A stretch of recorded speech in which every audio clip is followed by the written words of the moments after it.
মোদিজি আসার আগে কেরোসিন তেল 20 টাকা লিটার, আর আজকে 120 টাকা, তাই তো?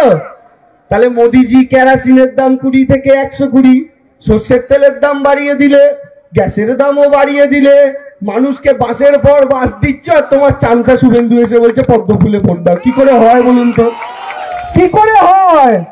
আরে আমার মা বাবা তো ভিখিরি হয়ে যাচ্ছে মোদিজি আপনার সময় বাঁচতে গিয়ে, তারা পারছে না। আর ওইদিকে মমতা বন্দ্যোপাধ্যায়কে দেখুন, যা বলেছিলেন তাই করেছিলেন। আচ্ছা মায়েরা দাদারা, দিদি ভোটের আগে বলেছিলেন স্বাস্থ্য সাথীর কার্ড করে দেবো বাড়ির মহিলাদের নামে, কার্ড হয়েছে? হয়েছে তো? তাহলে দিদি বললেন, দিদি কার্ডটা করে দিলেন। দিদি ভোটের আগে অনেক কথা বলেছিলেন যেগুলো রেখেছে, কিন্তু আমি আপনাদের কাছে কয়েকটা কথা জানতে চাই। এখানে এসে একটাই কথা শিখেছে এখন, কি? পিসি ভাইপো, পিসি ভাইপো, পিসি ভাইপো, এ বাদ দিয়ে আর কিছু শেখেনি। শুভেন্দু অধিকারী বলছিল ভাইপো গ্রেপ্তার হবে, ভাইপো অ্যারেস্ট হবে। পরশুদিন দেখলাম ভাইপো সত্যি সত্যি অ্যারেস্ট হয়েছে। কে জানেন? দিলীপ ঘোষের ভাইপো অ্যারেস্ট হয়েছে। কেন অ্যারেস্ট হয়েছে? দিলীপ ঘোষের ভাইপো নাকি আর কোন এক বান্ধবীর সাথে নোংরামি করেছিল। আমি আর বললাম না, মায়েরা দাদারা বুঝে নিন। সেই দিলীপ ঘোষের ভাইপো গ্রেফতার হয়েছে। শুভেন্দু অধিকারী ভগবানের কাছে রোজ প্রার্থনা করতো, হে ভগবান ভাইপোটাকে অ্যারেস্ট করাও, হে ভগবান। ভগবান কথা শুনেছে, এবার ভগবান দিলীপ ঘোষের ভাইপোকে তুলিয়ে দিয়েছে। তোলানোর পর শুভেন্দু অধিকারী যখন বলছে তোমায় তো এই ভাইপোর কথা বলিনি, ভগবান বলছে তুই নাম বলেছিলি কে?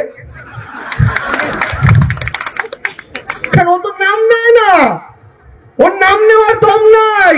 যারা নাম নিলেই অভিষেক ব্যানার্জি নোটিশ পাঠিয়ে দেবে, নাম নেওয়ার ক্ষমতা নেই তো। আর কি মমতা বন্দ্যোপাধ্যায়কে খালি কি বলে? বেগম, ফুফা, খালা। আপনারা বলুন তো, একজন রাজ্যের মুখ্যমন্ত্রী, একজন মহিলা, তাকে এই ভাষায় আক্রমণ করাটা ঠিক? আমরা ছোটবেলায় আমাদের মা বাবাকে এই শিক্ষা দিয়েছে। আর কাকে আক্রমণ করছে মায়েরা দাদারা? যেই মহিলাটা তার মায়ের মতো, তাকে ছোট থেকে রাজনীতির পাঠ দিয়ে দিয়ে তাকে মন্ত্রী করলো, তার বাবাকে সাংসদ করলো, তার ভাইকে সাংসদ করলো, আরেক ভাইকে চেয়ারম্যান করলো, গোষ্ঠী শুদ্ধ ভরে দিল, 25টা পদের অধিকারী করলো।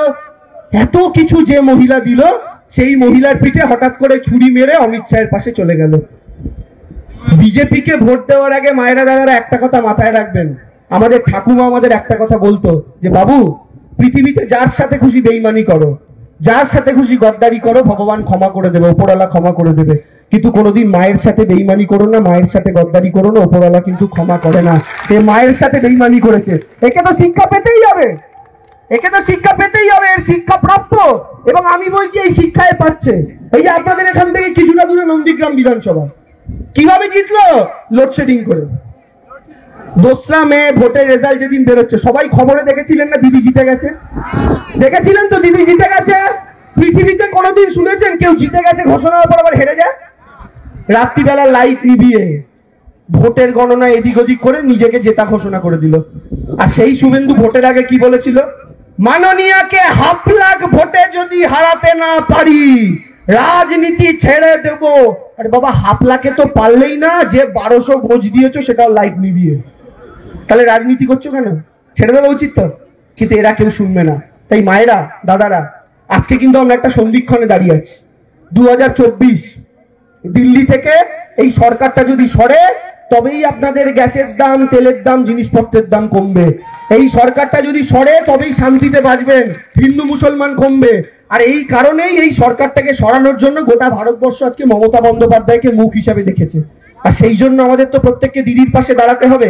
আর একটা পার্টি এখন হয়েছে, সেটা হচ্ছে সিপিএম এর সাথে দিদি বলে না জগাই মাদাই বিদায়, সেটা হচ্ছে সিপিএম পার্টি, স্যান্ডো গেঞ্জির বুক পকেট। পার্টিটার নাই, প্রায় উঠে গেছে। সেই সিপিএম পার্টি এখন বিজেপির সাথে মিলেমিশে চিৎকার করছে। আচ্ছা মায়েরা দাদারা, আপনাদের কাছে জিজ্ঞাসা করছি, যারা এখানে দাঁড়িয়ে আছেন দূর থেকে শুনছেন, সিপিএম এর সরকার ক বছর ছিল? 34।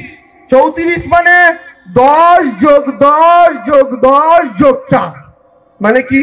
সেদিন যে কাকু ছিল আজকে সে দাদু, সেদিন যে দাদা ছিল আজকে সে জেঠু, তাই তো? আচ্ছা মায়েরা দাদা, এখানে আপনারা আছেন, সিপিএম এর সময় এরকম কন্যাশ্রী, যুবশ্রী, লক্ষ্মীর ভান্ডার, স্বাস্থ্য সাথীর মতো 3টে প্রকল্পের নাম বলুন তো সিপিএম করেছিল? বলুন, সিপিএম এর সময় 3টে প্রকল্পের নাম বলুন। মনে পড়ছে না? কি করে মনে পড়বে? ছিলই না। 35 বছর ক্ষমতায় থেকে একটা প্রকল্প করতে পারেনি মানুষের জন্য। তাদের আজকে চুনোপুটি নেতারা জ্ঞান দিচ্ছে, আর তারা এখন মিশেছে। বিজেপি, সিপিএম, কংগ্রেস এক হয়েছে। সমবায় নির্বাচনগুলোতে দেখবেন সবাই এক হয়েছে। কেন জানেন? সবার একটাই লক্ষ্য, বলে হাওয়াই চপ্পল পরা মেয়েটাকে সরাও। কেন? মেয়েটা গরিব ঘর থেকে উঠে এসে কি করে মুখ্যমন্ত্রী হয়ে গেল? ওদের তো চিরবিরুনি কমে না। 34 বছরের বড় বড় ধুতি পরা, বুট পরা, সুট পরা বাবুরা ভেবেছিল আমরাই চিরকাল মুখ্যমন্ত্রী থাকবো। এই মমতা ব্যানার্জিকে একদিন চুলের মুঠি ধরে নবান্ন থেকে, মহাকরণ থেকে বার করে দিয়েছিল। সেদিন মমতা বন্দ্যোপাধ্যায় মনে মনে ভেবেছিল, আমাকে যে চুলের মুঠি ধরে তোমরা বার করে দিলে, একদিন এই মহাকরণে আমি মাথা উঁচু করে ঢুকবো। 2011 সালের 20 মে এই মহাকরণে মাথা উঁচু করে মেয়েটা ঢুকেছিল। আমি আপনাদেরকে বলছি, একই অপমান আজকে মোদিজি করছেন, একই জিনিস তাকে সহ্য করতে হবে। কেন জানেন তো মোদিজি এত রাগ দিদির ওপর? মোদিজি এক সময় চা বিক্রি করতেন। সবাই ভাবলো যে একজন চা বিক্রেতা, তিনি প্রধানমন্ত্রী হলে তো দেশের ভালো, কারণ সে গরিবের কষ্টটা বুঝবে, সে যেহেতু চা বিক্রি করেছে। গোটা দেশ তাকে ভোট দিয়ে প্রধানমন্ত্রী বানালো। ও বাবা, প্রধানমন্ত্রী হওয়ার পরই সে তো রূপ পাল্টে গেছে। কি করলো? নিজে একটা স্যুট কিনলো। স্যুটটার দাম কত জানেন? 10 লাখ টাকা একটা স্যুট। কে পড়লো? নরেন্দ্র মোদী। বুঝুন, একটা স্যুট পড়ছে 10 লাখ টাকার।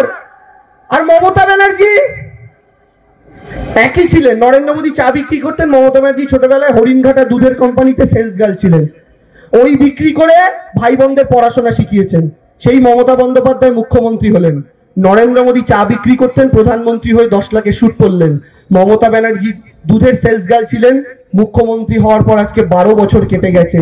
আগেও যে হাওয়াই চপ্পলটা পরতেন, আজও সেই হাওয়াই চপ্পলটা পরেন। আগে যে সাদা শাড়িটা পরতেন, আজও সেই সাদা শাড়িটা পরেন। উনি কিন্তু বদলাননি মায়েরা দাদারা, এই মহিলা বদলাননি। তফাৎ কি হলো?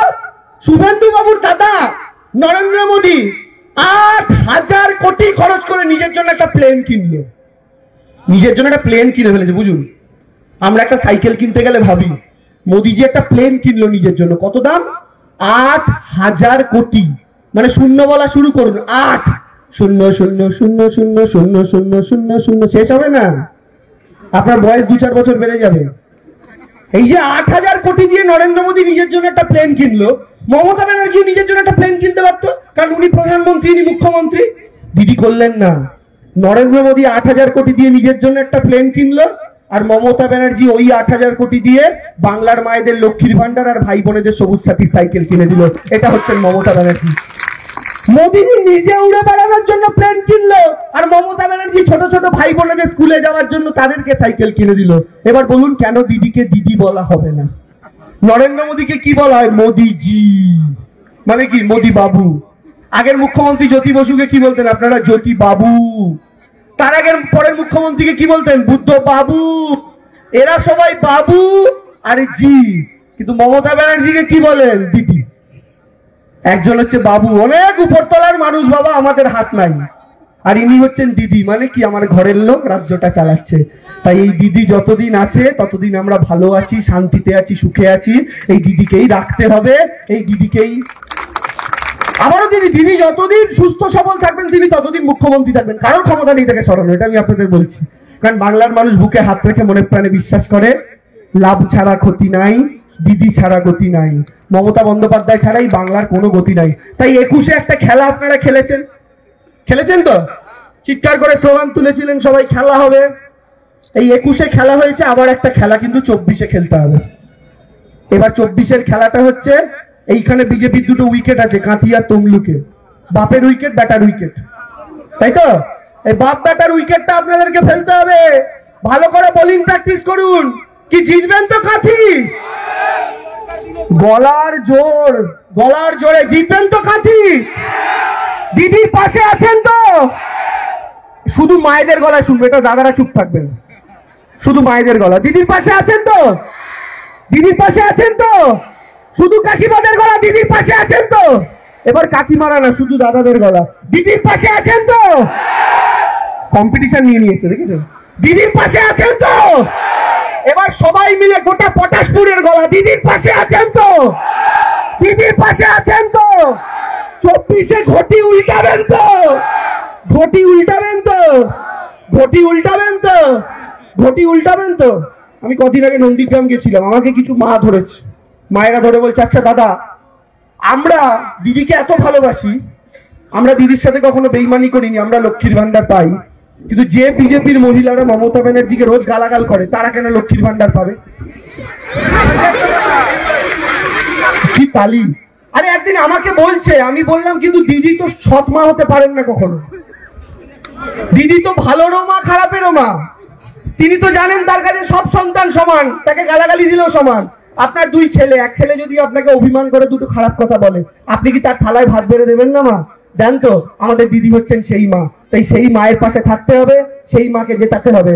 তাহলে গলার জোরে চিৎকার করে দুহাত তুলে স্লোগান হোক, স্লোগান হোক, গলার জোরে দুহাত তুলে চিৎকার করে মমতা ব্যানার্জি। সবার গলার আওয়াজ, স্কুলের প্রার্থনার মতো করলে হবে না, পাশেরটা বলছে আমি মুখ নাড়া। মমতা ব্যানার্জি জিন্দাবাদ। কি কাকিমা? মমতা ব্যানার্জি জিন্দাবাদ, মমতা ব্যানার্জি জিন্দাবাদ। সবাই মিলে দুহাত তুলে মমতা ব্যানার্জি জিন্দাবাদ, মমতা ব্যানার্জি জিন্দাবাদ, মমতা ব্যানার্জি জিন্দাবাদ। জয় বাংলা, জয় বাংলা। খেলা হবে তো? খেলা হবে, খেলা হবে। গলার জোর হচ্ছে না, খেলা হবে, খেলা হবে, খেলা হবে। আরেকবার গলার জোরে দুহাত তুলে ফাইনাল শেষবারের মতো সবার গলার আওয়াজ চাই, গলা চিরে সবচেয়ে বেশি জোরে মমতা ব্যানার্জি। জয় বাংলা। Thank you.